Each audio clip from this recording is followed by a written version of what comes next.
ఓం నమో వెంకటేశాయ గోవింద గోవింద.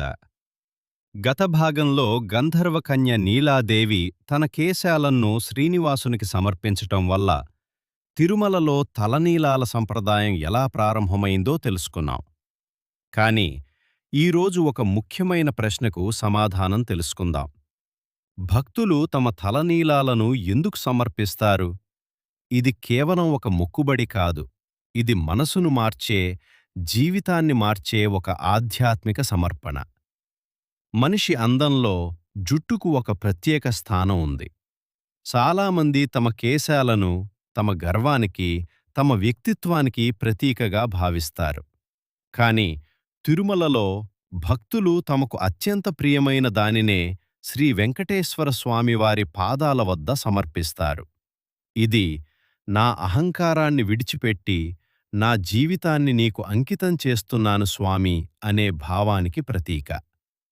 తలనీలాలు సమర్పించిన తర్వాత భక్తులు ఎంతో ప్రశాంతంగా, తేలికగా, మనసు నిండిన ఆనందంతో బయటకు వస్తారు. ఎందుకంటే వారు కేవలం జుట్టును మాత్రమే కాదు, తమలోని గర్వాన్ని, అహంకారాన్ని, ప్రతికూల ఆలోచనలను కూడా స్వామివారి పాదాల వద్ద వదిలివచ్చామనే భావనతో ఉంటారు. తిరుమలలోని కళ్యాణకట్ట రోజూ వేలాది మంది భక్తులతో నిండి ఉంటుంది. చిన్న పిల్లల నుంచి వృద్ధుల వరకు అందరూ ఒకే భక్తితో గోవిందా గోవిందా అంటూ తమ తలనీలాలను సమర్పిస్తారు. ఆ దృశ్యం భక్తి, సమానత్వం, శరణాగతికి ఒక గొప్ప చిహ్నం.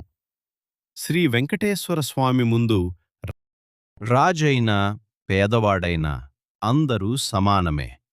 అందుకే తలనీలాలు సమర్పించడం మనిషి తన అహంకారాన్ని విడిచి దైవానికి పూర్తిగా లొంగిపోవటాన్ని సూచిస్తుంది. కాని తిరుమలకు వచ్చే ప్రతి భక్తుడు తలనీలాలు మాత్రమే కాదు, హుండీలో కానుకలు కూడా ఎందుకు సమర్పిస్తాడు? ఆ హుండీ వెనుక ఉన్న వేల సంవత్సరాల చరిత్ర ఏమిటి? ఆ ఆశ్చర్యకరమైన మహిమను ఎపిసోడ్ 6 పార్ట్ 3లో తెలుసుకుందాం.